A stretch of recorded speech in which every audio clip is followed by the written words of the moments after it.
di mana Siapa, ini Pak? dari Kodanil Kurniawan dengan backgroundnya mahasiswa. Mahasiswa ya. Jadi cocok bagi baik yang di Zoom maupun di sini yang punya background masih nanti bisa diambil ilmunya ya.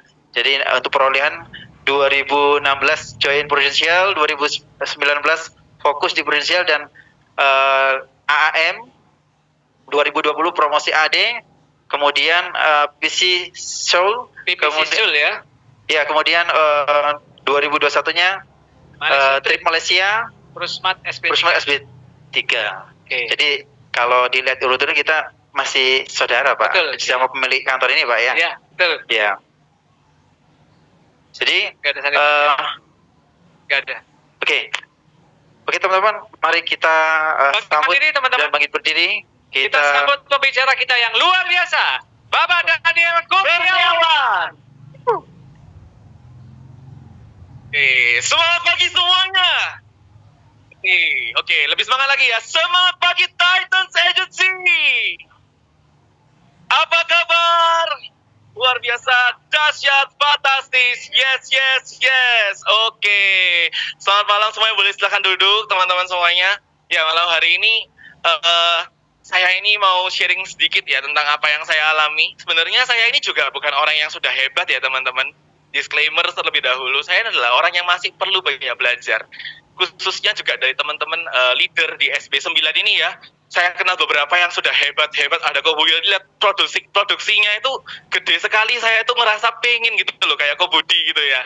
Tapi hari ini saya diminta tolong untuk sharing sama Ko Fendi. Saya berterima kasih sudah diundang sama Ko Fendi, juga buat ada Ko Budi sama Ko David Hendrawan juga. Thank you buat undangannya. Kalau hari ini saya diundang, saya percaya saya bisa share paling tidak sedikit sepatah atau dua patah kata buat teman-teman semua. Oke. Ya, hari ini saya beri judul Find Your Way, kayak gitu ya. Oke. Ting. Nextnya, oke, maaf, ya, oke, who is Daniel? Ya. Saya lahir 2 Desember 1995. Saya kenalan dulu ya. Saya lahir di sebuah keluarga yang sederhana. Nah, teman-teman, saya mau sharing sedikit tentang lahir di keluarga sederhana ini ya. Jadi keluarga saya itu bukan keluarga yang punya, teman-teman. Background saya waktu masih Recording in progress. Itu keluarga saya tinggal di rumah yang sangat-sangat kecil, di mana rumah saya itu kalau kita mau makan, kita beli bakmi 1 porsi, itu kita bisa bagi ber-7. Jadi seminus itu pada saat saya kecil. Sampai suatu ketika, ini adalah awal jalan di mana keluarga saya mengenal yang namanya asuransi. Waktu saya kelas 2 SD, papa saya tuh kena sakit jantung koroner. Dan sebelumnya itu sudah pernah ditawari asuransi dan Prudential kebetulan. Tapi papa saya nggak pernah mau membeli itu karena memang merasa ekonomi kami masih sangat-sangat kurang. Tapi ya teman-teman, mau gak mau ekonomi kurang, ekonomi pas-pasan, ekonomi lebih pun tetap butuh asuransi. Dan singkat cerita, kelas 2 SD itu papa saya operasi jantung di Surabaya. Tapi di Surabaya itu dokternya sudah angkat tangan. Jadi mau nggak mau papa saya harus dibawa ke Singapura pada saat itu. Pineng belum terlalu terkenal. Dan kita menghabiskan banyak sekali uang untuk ke Singapura operasi yang pertama. Pasang ring waktu itu. Tapi setelah sebulan papa pulang ke Surabaya lagi, tiba-tiba ringnya gagal. Jadi papa kembali sesak. Saya masih inget banget waktu itu papa di kasur, saya baru mandi keluar, saya dengar suara papa itu yang sesek, yang sampai itu saya udah mikir, wah ini kalau papa sampai gak ada gimana gitu. Tapi nggak sampai serius itu karena saya masih kelas 2 SD kayak gitu. Dan singkat cerita papa bulan depannya kembali lagi ke Singapura. Dan papa di bypass di Singapura lagi, tapi dengan kondisi keluarga kami jadi punya hutang yang cukup besar. Karena kami harus pinjam ke sana kemari menjual beberapa aset yang kami punya. Untung rumah nggak kejual, kayak gitu ya. Tapi dari sana, itu yang membuat mama saya itu jadi beli asuransi buat keluarga kami semua. Buat mama, saya sama Koko pada saat itu. Meskipun yang dibeli pun kita juga nggak paham itu isinya apa, karena waktu saya SMP saya ke dokter pun di Singapura juga SMA ya, saya ke Singapura ke dokter pun saya juga nggak ngeklaim karena saya nggak tahu manfaat asuransinya itu apa kayak gitu. Dan dari sanalah kami jadi punya asuransi, sekalipun kita nggak paham ya. Tapi nanti kita akan paham setelah Koko masuk ke dalam bisnis di Prudential. Oke. Habis kayaknya zaman itu sekitar 60 juta tahun 2002 untuk ring. Terus untuk yang bypassnya kayaknya sekitar 100-an. Gitu ya. Wait, ini nggak connect.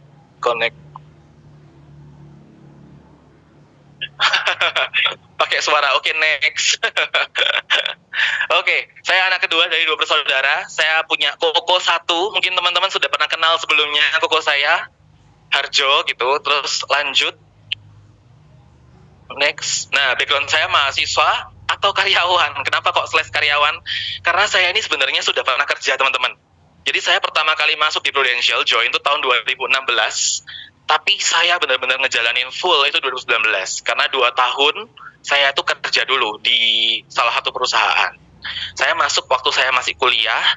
Setelah lulus, saya masih mengerjakan pekerjaan yang lain. Kenapa? Karena tahun 2016 tuh teman-teman, saya masuk karena saya tuh dipaksa sama leader saya, sama Koko gitu ya waktu itu. Dan saya itu punya pengalaman yang kurang baik dengan Prudential pada saat itu. Karena saya ini, ada yang masih baru di sini mungkin? Ada yang baru masuk tahun ini? Ada? Oke, baru masuk tahun ini. Oke, yang baru masuk tahun ini atau mungkin masih baru masuk di sini ya, di Prudential ya. Awal-awal saya itu mau closing keluarga saya, itu sudah habis. Karena sudah dibabat sama Koko semua, ya kan? Mau nggak mau, saya jadi pada akhirnya merambah ke canvassing, gitu ya. Dan pada saat saya canvassing, saya punya list nama, itu kayaknya sampai hampir 100 ada deh, semua dari canvassing semua. Tapi ada yang closing nggak? Ada teman-teman, 1 orang. 1 orang ini saya dapatkan closing dengan sekali presentasi. Zaman itu saya masih pakai SPAJ kertas ya, belum ada Proofforce tahun 2016. Dan saya dapatkan dengan closing presentasi Pak Ali, bahkan bayangin ya, Pak Ali bisa membuat saya closing di tahun itu gitu. 1 case pada saat itu. Dan waktu itu 1 case-nya lumayan.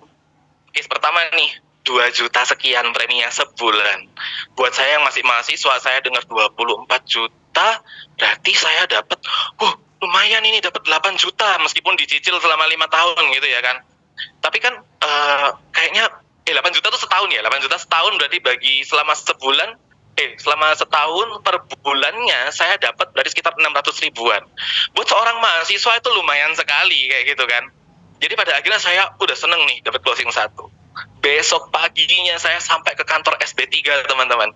Udah taruh di mejanya admin kantor, ada Pak Pur di sana, saya taruh, Pak saya closing gitu kan. Wih gede kayak gitu kan, lumayan ya kayak gini. Oke, saya baru turun dari tangga, mau pindah ke gedung sebelah, karena waktu itu kantor kami terbagi jadi 2 gedung, jadi kantor admin sama kantor buat M3. Mau M3 nih, dengan semangat kan masuk ke M3. Naik tangga, ditelepon sama si klien. Halo, iya, kenapa Pak? Gini, oh kok ini saya mau minta tolong, boleh nggak ya pengajuan yang kemarin dibatalkan aja? Karena ini papa saya ternyata udah bikinin saya juga. Ini lagi naik dengan sukacita nih mau ke kantor kan ya, mau M3 gitu ya. Jadinya balik ke Pak Pur, ambil lagi SPAJ-nya, terus saya mencoba untuk meyakinkan lagi sepulang dari M3, ketemuan sama mereka kayak gitu. Dan pada akhirnya singkat cerita, closing nggak? Nggak closing kayak gitu. Nah, setelah kejadian itu teman-teman, saya ngerasa ini bukan bisnisku kayak gitu. Karena tahun 2016 itu saya masih kuliah, dan teman-teman kuliah saya kalau lihat saya di kampus itu nggak pernah yang diem aja, pasti diecekin gitu.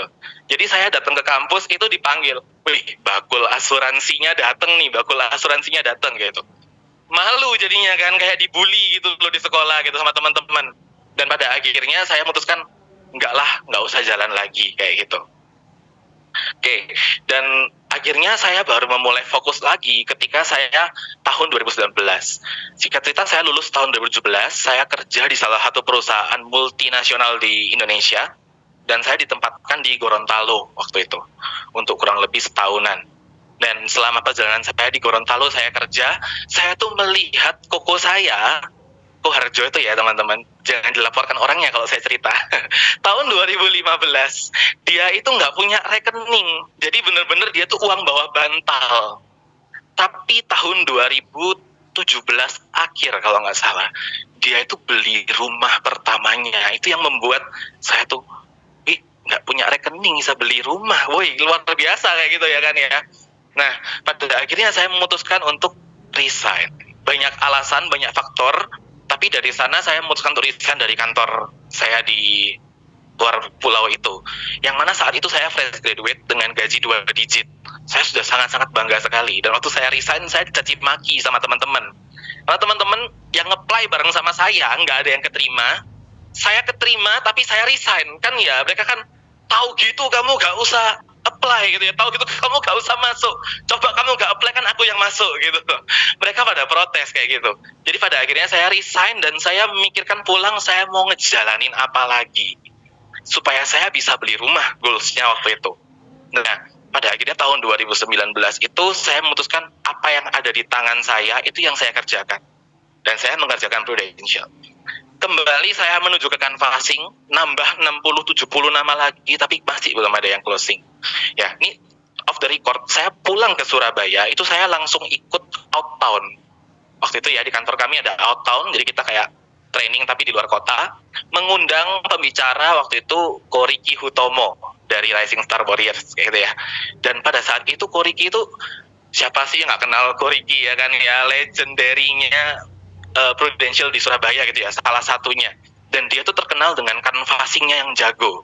Dan saya pun pernah di canvas teman-teman sama Koriki. Waktu itu di canvas di UK Petra, saya direkrut sama Koriki ceritanya.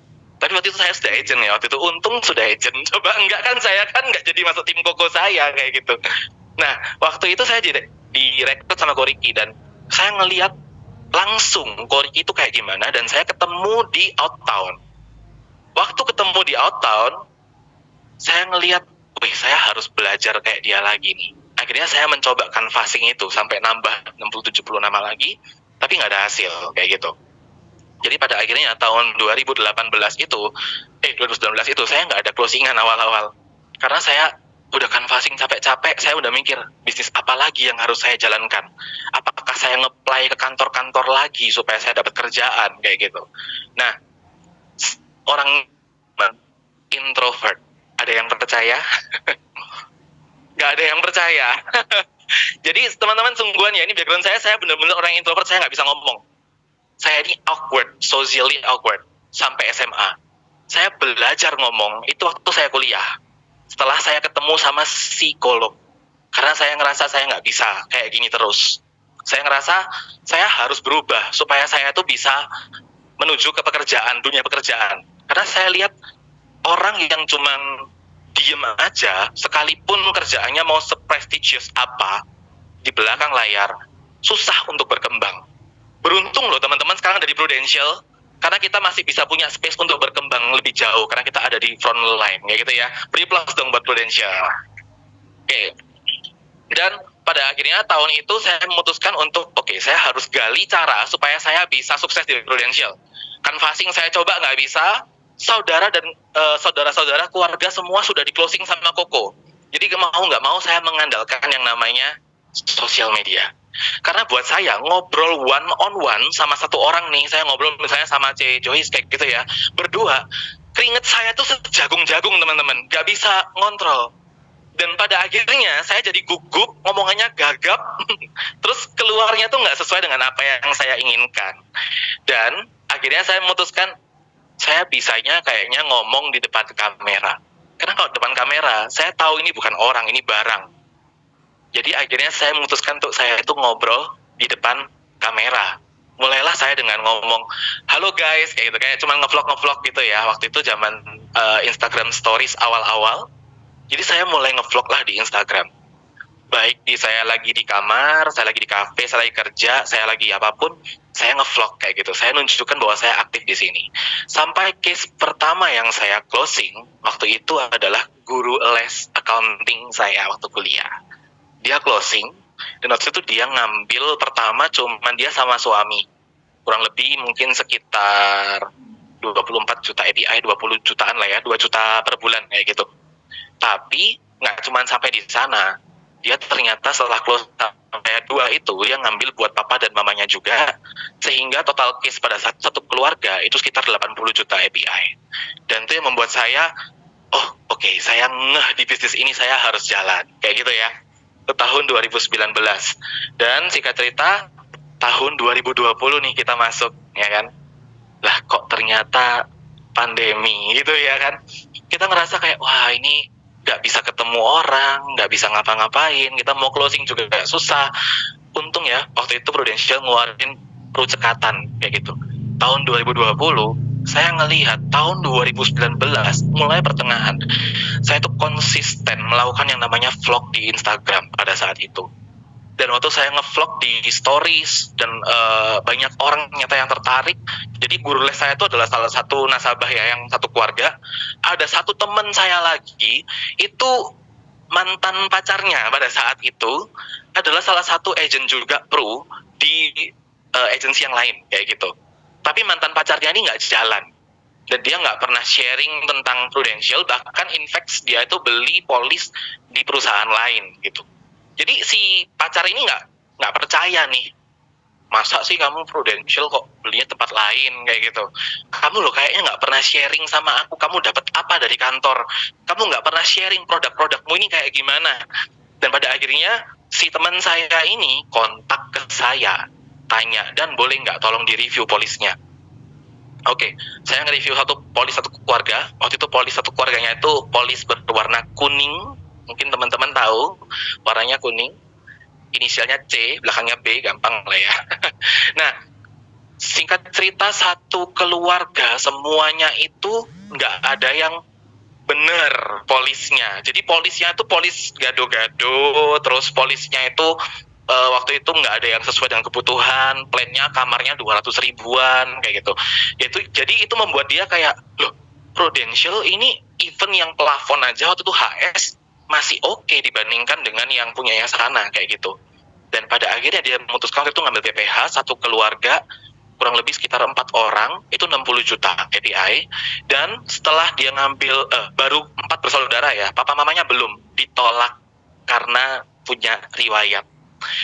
Singkat cerita mamanya pada akhirnya minta tolong selama 3 tahun sama saya, dan tolong po AI butuh asuransi kayak gitu. Nah, yang papanya ini nggak tertolong ya, papanya ini udah punya jantung bocor dan baru meninggal bulan lalu. Tapi yang mamanya ini punya hipertensi lumayan tinggi, dan pada akhirnya saya perjuangkan dengan cara saya tetap declare ya sama Prudential, tapi saya minta sama AI tolong minum obat yang rutin, AI tolong benar-benar dijaga lifestyle-nya, tidur yang cukup, makan yang cukup, semuanya harus nutrisinya cukup. Tahun pertama ditolak, tahun kedua masih ditolak karena AI-nya tertanyakan, AI udah minum obat? Udah, tapi AI ini sehat, jadi AI minumnya cuma setengah aja dosisnya. Jadi tetap ditolak karena ternyata masih hipertensinya masih tinggi. Aku bilang, AI jangan, AI harus minum benar-benar sesuai dosis dari dokter kayak gitu. Akhirnya diikutin sama AI-nya ini, dan tahun ketiga dari tahun 2021 dia itu akhirnya ngambil di saya closing sekitar hampir 30 juta, 28 jutaan kalau nggak salah waktu itu closing. Dan di sanalah perjalanan saya merasa, oke, branding yang saya bangun adalah saya spesialis membantu satu keluarga. Itu branding. Teman-teman harus tahu ya, kita harus punya branding kita sendiri seperti apa, kayak gitu. Dan pada akhirnya saya berhasil untuk menjalankan Prudential setelah saya melihat, oke, saya bisa, kayak gitu. Saya melawan diri saya sendiri bahwa Prudential ini kayaknya nggak berprospek. Pada akhirnya saya memutuskan untuk jalan karena saya memiliki case-case tersebut. Oke, ini ya, jadi tadi saya memutuskan full time, COVID melanda, lockdown, nggak ada, jadi mau nggak mau saya mulailah ngebuat yang namanya branding online. Salah satunya adalah mungkin kalau teman-teman udah ada yang follow Instagram saya, kalau di scroll di bawah-bawah, tahun 2020 tuh saya banyak bikin reels. Jadi saya banyak bikin reels sharing tentang apa produk yang lagi happening di Prudential, dan kira-kira produk ini bagaimana bisa membantu keluarga-keluarga mereka. Itulah yang membawa saya tahun 2020 bisa mencapai AAD saya. Nah, post pandemic membuat kami juga new normal ya, new way, dan kita terus belajar. Oke. Nah, setelah kita melihat pandemi kayak sekarang ya, kita kan ngerasa kayak, aduh setelah pandemi ini kayaknya jual lebih susah kayak gitu ya. Kita mau ketemu orang kayak orang takut-takutan. Sampai sekarang, temen saya itu ada yang masih belum keluar rumah, kecuali hal-hal urgent. Saya nggak paham bagaimana maksudnya gitu, seperti apa takutnya mereka dengan pandemi COVID yang sampai sekarang juga masih banyak batuk juga sih sebenarnya. Terus tambah ada barusan berita tentang cacar monyet, itu membuat mereka jadi takut mau keluar rumah. Sampai sekarang ada kayak gitu. Tapi nggak masalah, kita sebagai agent harus bisa adapt. Dan dengan caranya kita adapt, kita jadi bisa unlock hal-hal yang baru. Singkat cerita tahun 2020-2021 itu saya nggak keluar rumah karena 2021 itu mama saya kena Delta. Kena COVID Delta dan kita jadi parno, kita nggak berani keluar rumah, bukan karena kita takut kena sendiri, tapi kita takut nularin orang tua. Karena waktu itu mama saya sempat sampai oksigennya drop, dan puji Tuhan masih sehat sampai sekarang ya. Cuman waktu itu sempat drop, jadi kita khawatir. Apalagi papa yang bekas sakit jantung, jadi kita menjaga. Dan pada akhirnya tahun 2020-2021 itu saya mulai belajar yang namanya kita branding di sosial media. Dan tahun 2021 itu ingat gak pertama kali yang happening itu aplikasi apa? Ada yang tahu? TikTok, betul. Dari TikTok itu saya bisa closing kurang lebih sekitar 2 atau 3 case orang-orang yang saya nggak kenal. Dengan cara waktu itu saya nge-live di TikTok, dan saya cuma ngobrol biasa dengan orang-orang, mengisi keseharian gitu. Dan dari sana saya berhasil closing. Untuk saya arahkan ke Instagram, kita ngobrol di DM dan closing. Sekarang pun jadi di agent-agent saya kayak gitu. Ya, jadi ada yang dari Medan, dari Bali, dari Solo, Jakarta. Itu saya nggak ada yang kenal. Bahkan ada satu tuh yang agent sebelah, agent luar angkasa.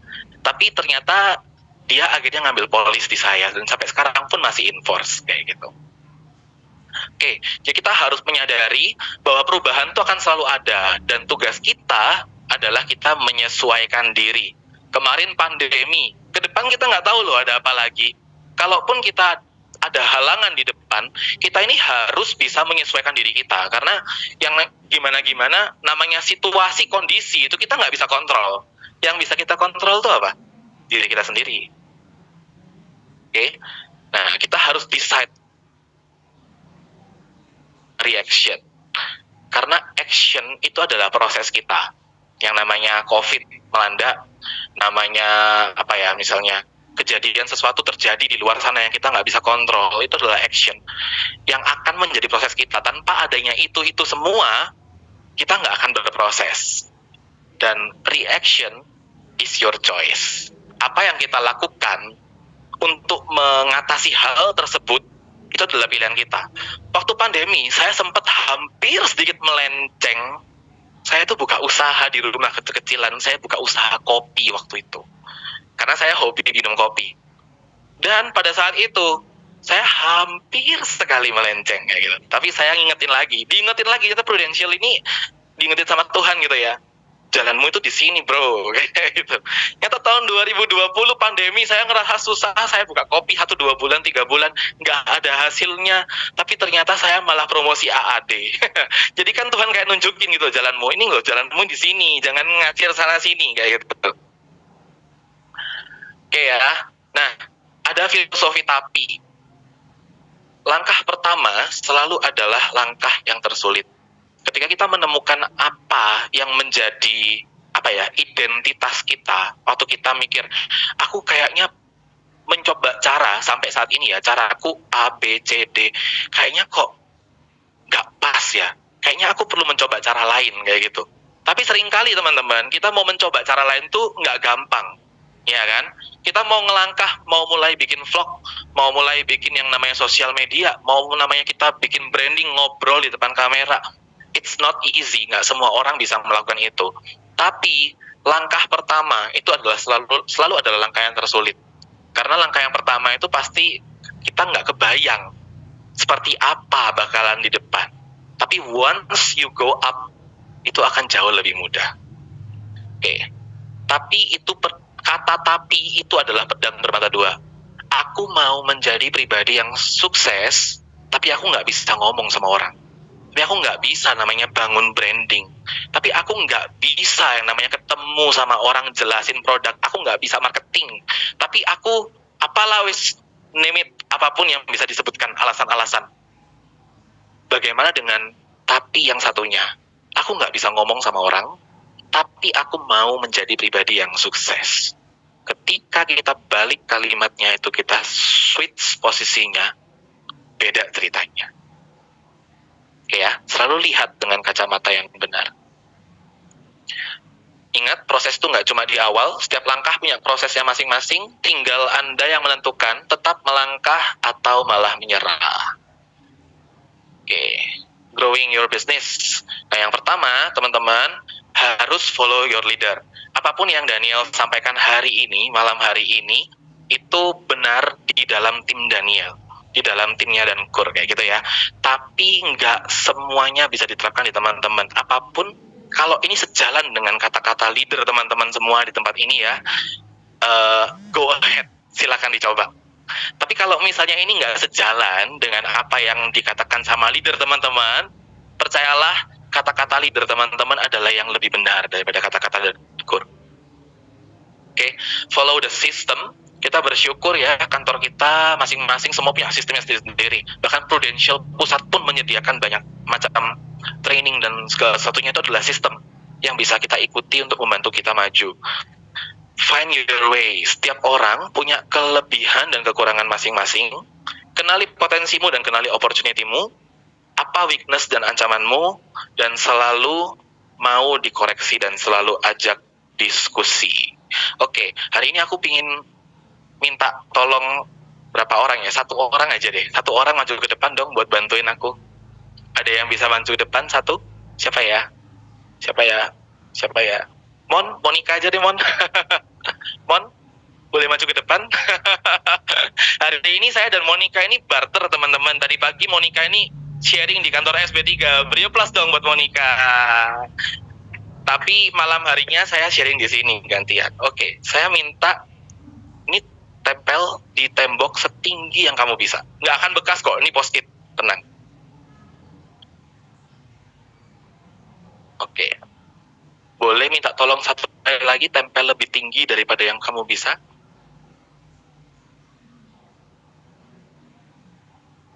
Ya.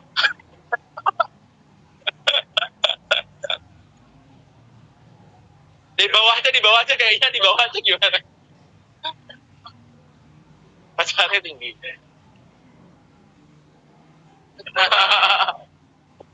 Nggak bisa.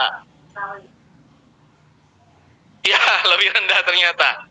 Boleh nggak lebih tinggi 1 lagi?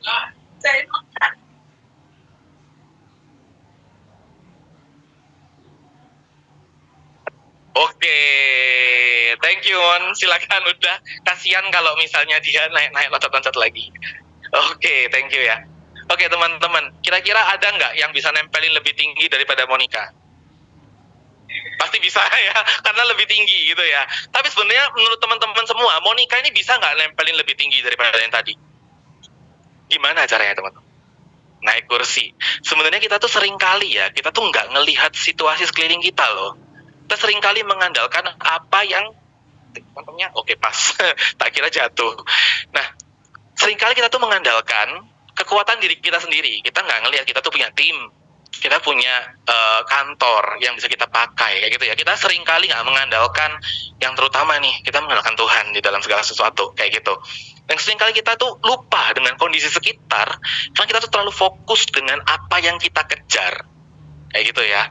Setelah dibilang lebih tinggi, fokusnya adalah gimana nih caranya kita bisa lebih tinggi kayak gitu. Kita harus pintar-pintar mengenalin diri kita sendiri. Kita harus pintar-pintar mengenalin kondisi sekitar kita. Kita harus pintar-pintar juga mengenalin apa sih kelebihanku, apa kekuranganku, apa yang bisa membantuku mencapai ke goalsku, kayak gitu ya. Kita harus selalu evaluasi diri gitu ya. Melangkah dengan value yang berbeda. Setelah kita evaluasi diri kita itu mulai ngelihat, oh ternyata aku tuh kurang di sini, bagus di sini, oke, ini kayaknya bisa aku atur supaya aku bisa jalannya lebih stable ke depan. Dan pada akhirnya kita bisa melangkah dengan value yang beda. Value yang beda, it means kita nggak jatuh di lubang yang sama untuk kedua kalinya. Oke? Know yourself. Teman-teman harus mengetahui strength teman-teman. Boleh mungkin teman-teman di sini ada yang punya buku atau ada yang punya handphone dikeluarin. Oke? Kita mau sama-sama coba evaluasi diri ya. Kita ajak interaktif sedikit hari ini. Ya, kita mau ngelihat kira-kira boleh ditulis di notes atau di apa atau chat ke leadernya, nggak apa-apa. Kelebihan yang ada di dalam diri kita dan bisa kita kontrol sendiri. Kira-kira apa? Ini kalau contohnya ya, ada on time, terstruktur, kreatif.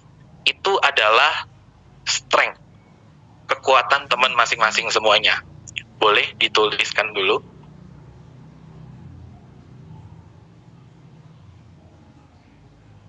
Oke. Sudah menemukan berapa? Semuanya 3, 4, 5. Billy ketemu berapa?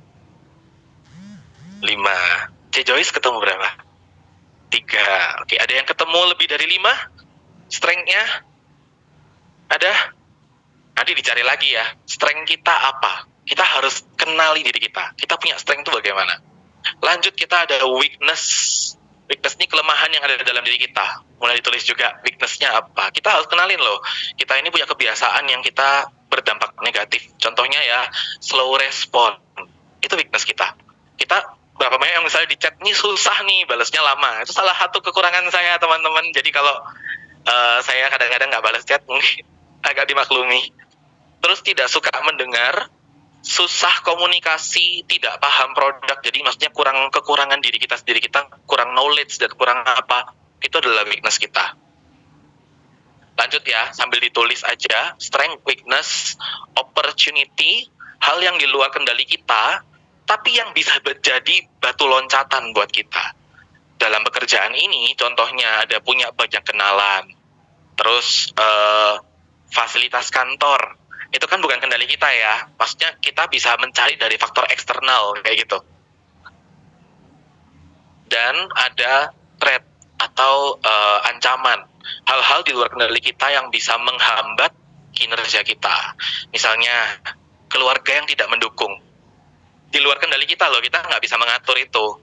Tapi ya itu nanti bisa diatasin kayak gitu ya. Terlalu banyak aktivitas yang berhubungan dengan waktu kerja, yang bertabrakan dengan waktu kerja.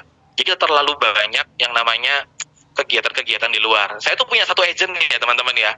Kalau diajak MU, meeting unit saya tuh malam hari ini teman-teman. Setiap hari Senin jam 7 malam. Setiap kali kita meeting unit, dia tuh selalu susah diajak untuk meeting unit. Tahu alasannya kenapa? Karena dia rutin main basket setiap hari Senin. Dan dia adalah seorang anak laki-laki tertua di rumahnya. Jadi saya bilang sama dia terakhir itu, kamu harus bisa mengenali kondisi dirimu ya. Kamu harus tahu, kamu ini terlalu banyak aktivitas yang bertabrakan dengan waktu kerja. Kamu terlalu banyak menggunakan waktumu untuk hal-hal yang tidak ada hasilnya. Kamu mulai cross-check jammu ini isinya apa? Berhasil apa enggak? Berhasil apa?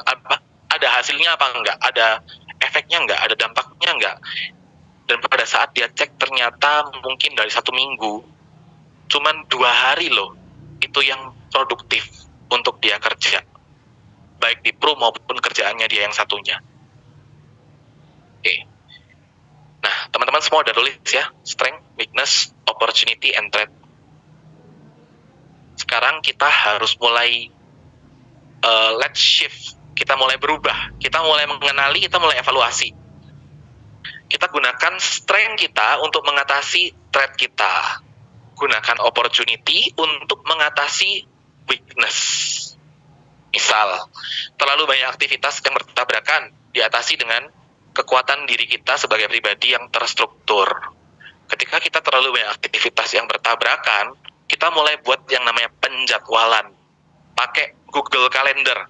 Itu salah satu yang saya terapkan begitu agent masuk ke dalam tim saya akan ajarkan menggunakan Google Calendar supaya dia bisa terstruktur. Mau ada janjian apapun, selalu cek.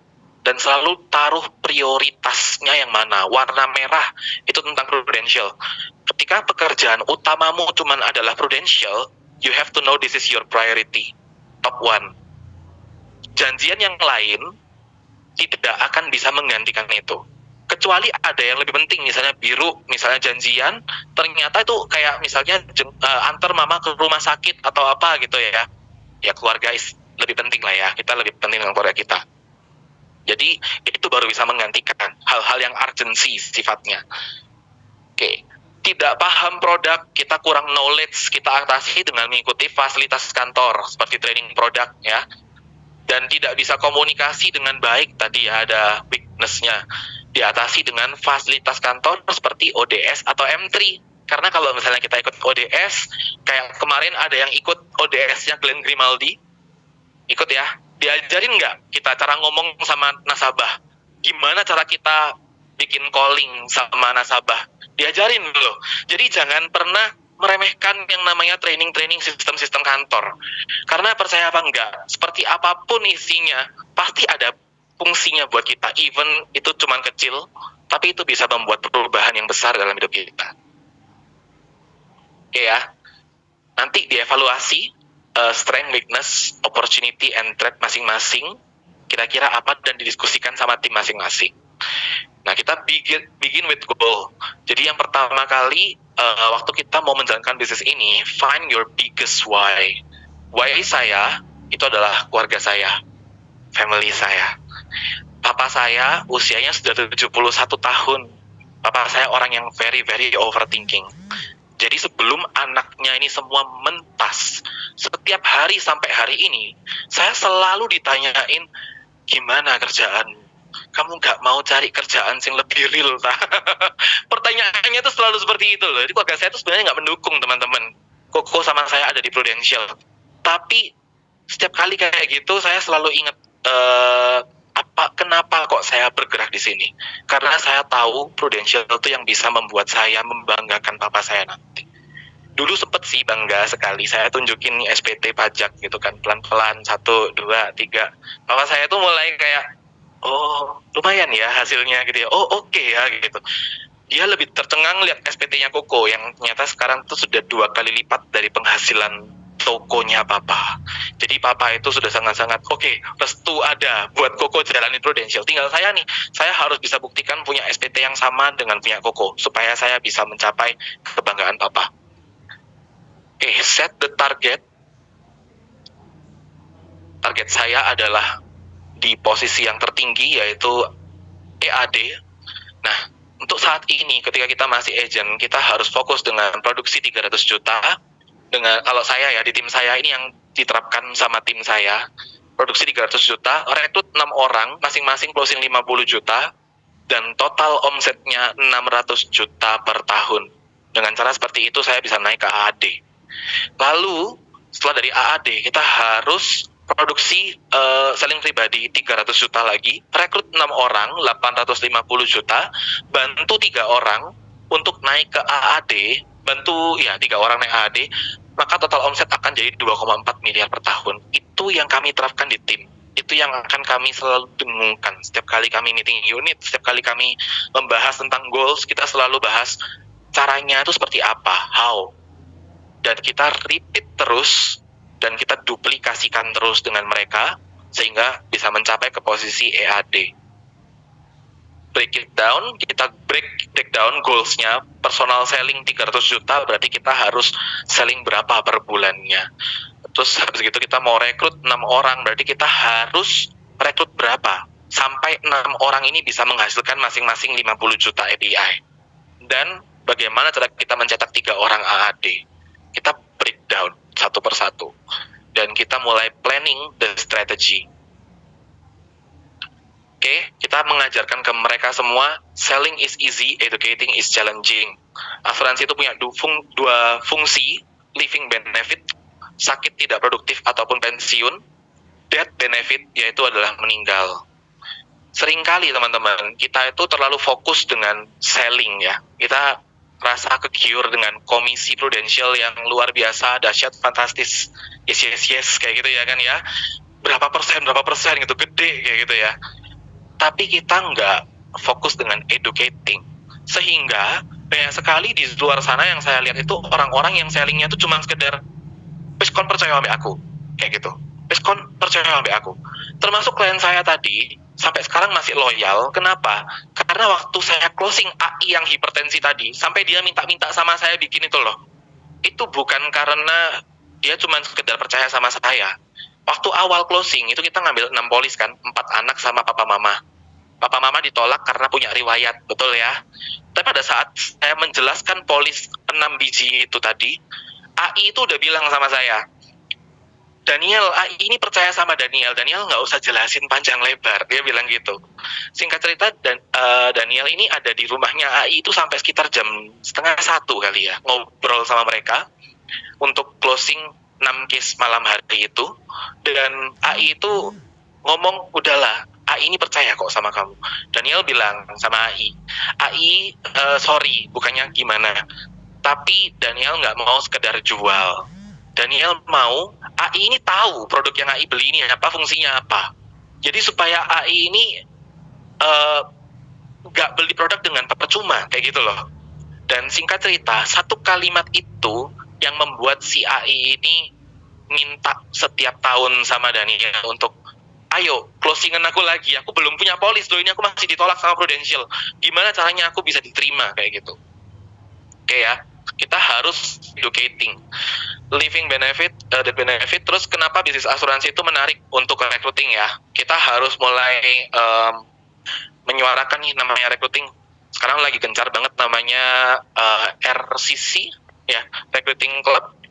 Nah, habis itu escalating bisnis, konsep 5-5-30.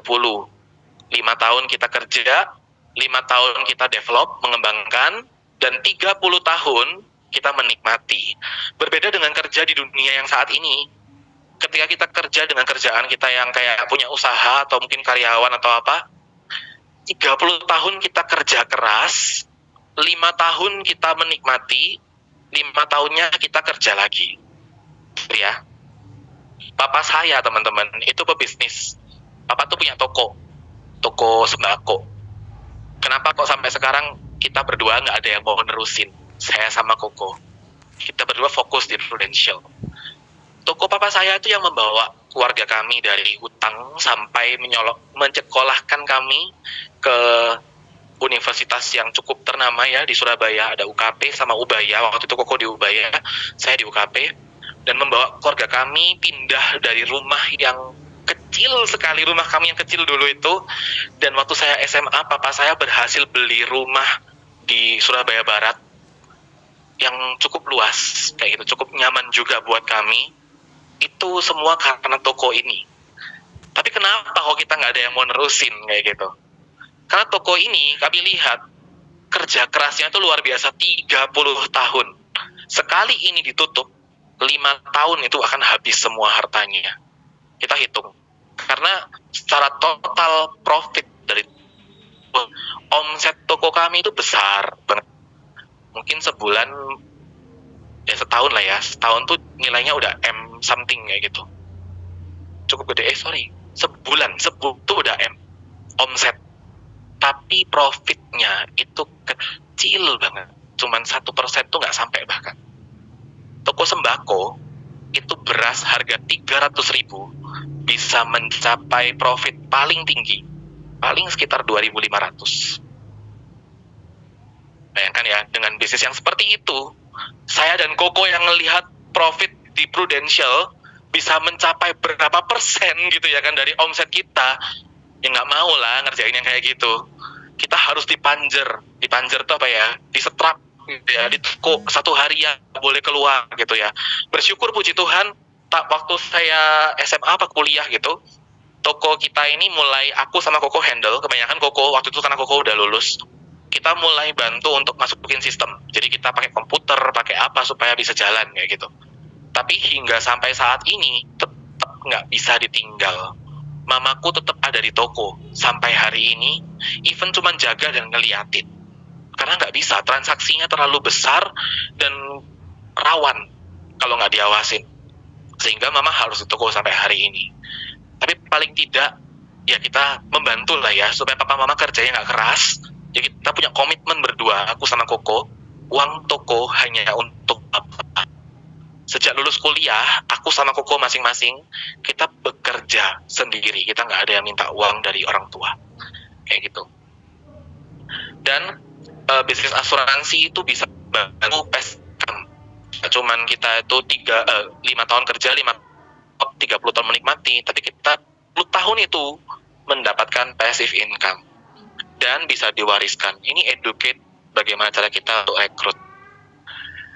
Kita harus share the idea, not selling the products. Ya, ini khusus untuk death benefit. Ini yang kita bangun ya, kita brainstorm di dalam tim kita. Bagaimana cara kita mau selling yang namanya produk asuransi jiwa, kayak gitu ya. Yang pertama adalah untuk menjaga aset. Lalu ada untuk menciptakan aset baru.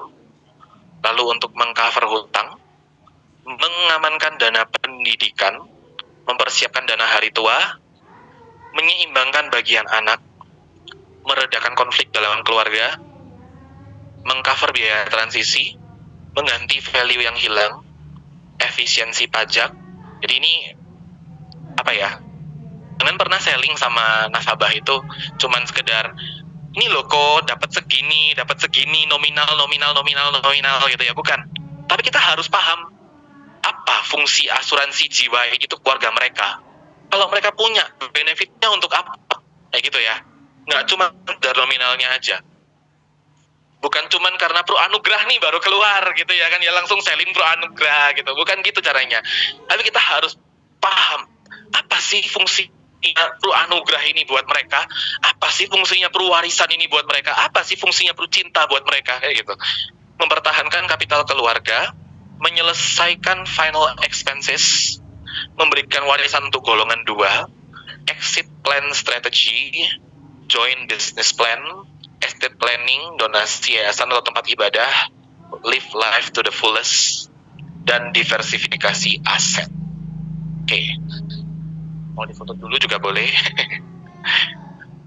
Mau difoto atau mau dicatat? Oke ya. Next ya.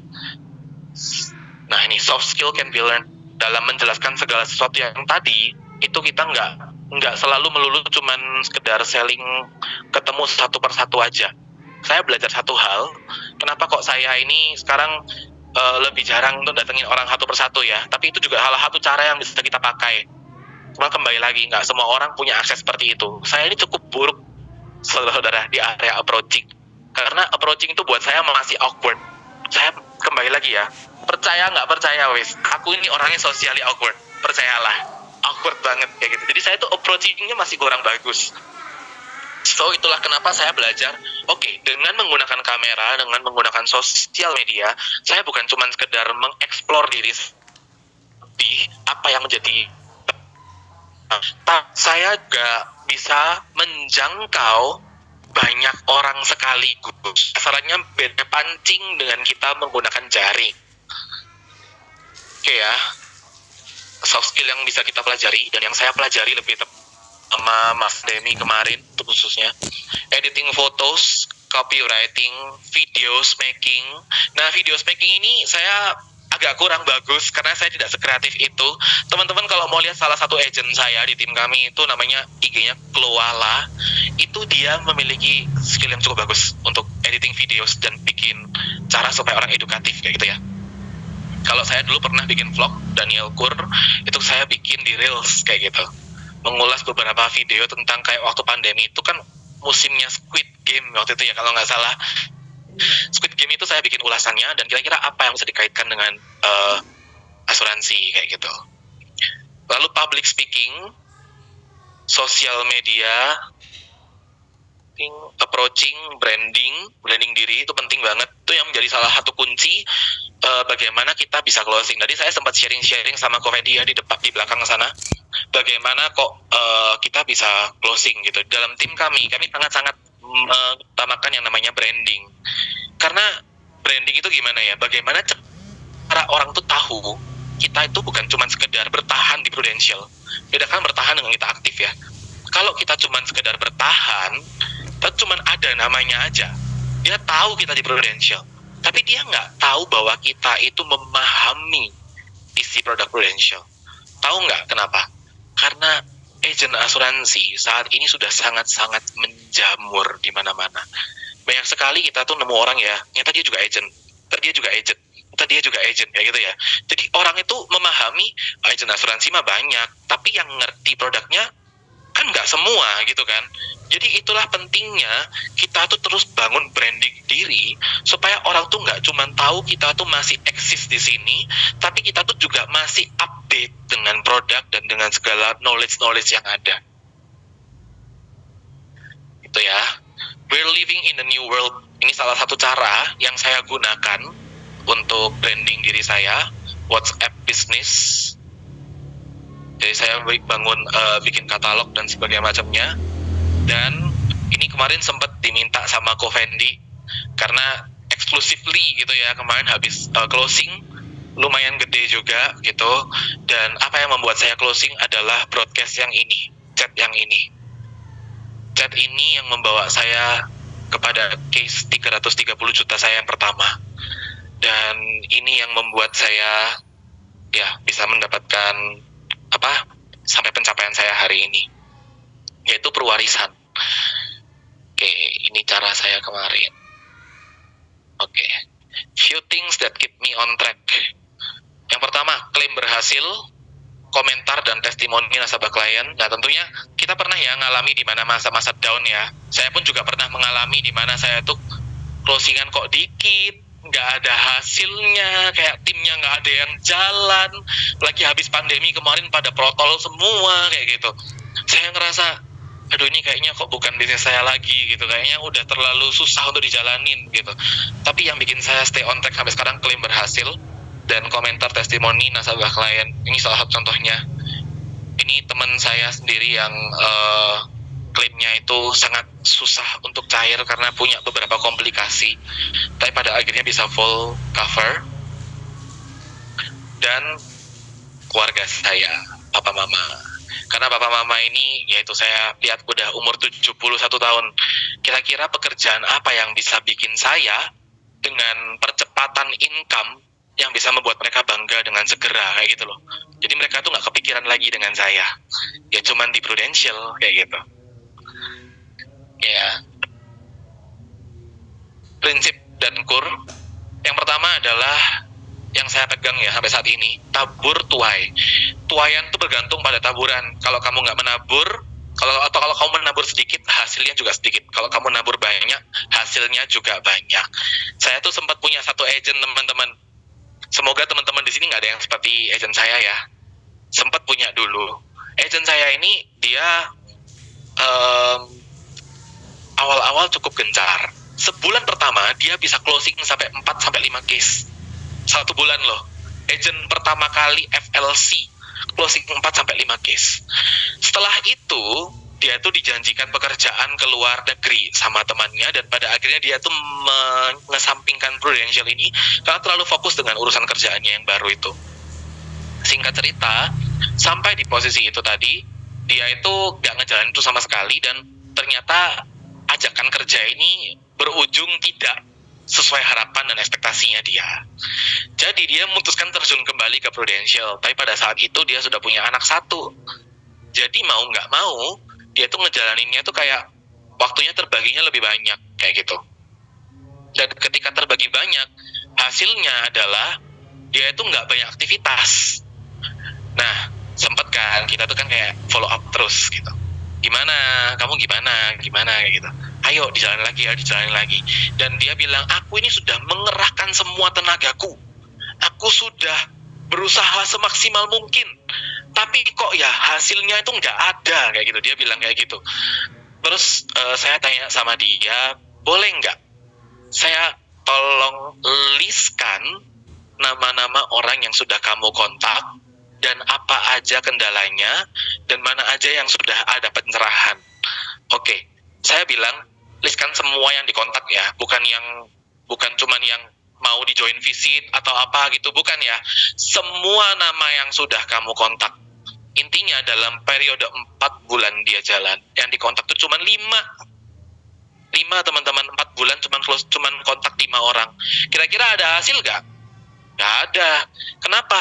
Saya tunjukin ke dia, nih chatnya, kamu buka di WhatsApp semua, kamu lihat berapa banyak yang saya kontak, yang closing berapa, dan di antara semua itu ada nggak yang closingnya langsung satu keluarga, ada nggak yang closingnya langsung gede, ada. Tapi semua itu bukan cuman hasil dari kontak 1, 2, 3, 5 orang kayak gitu, tapi kontaknya tuh harus sampai puluhan atau mungkin bahkan ratusan kayak gitu. Dan saya percaya tabur tuai ini gimana? Salah satunya adalah teman saya yang bilang tadi bakul asuransinya lewat itu, saya sempat prospek karena dia adalah salah satu teman dekat saya waktu saya kuliah. Tahun 2016 dia nolak. Tahun 2019 dia ambil link term. Waktu itu 3M sama saya.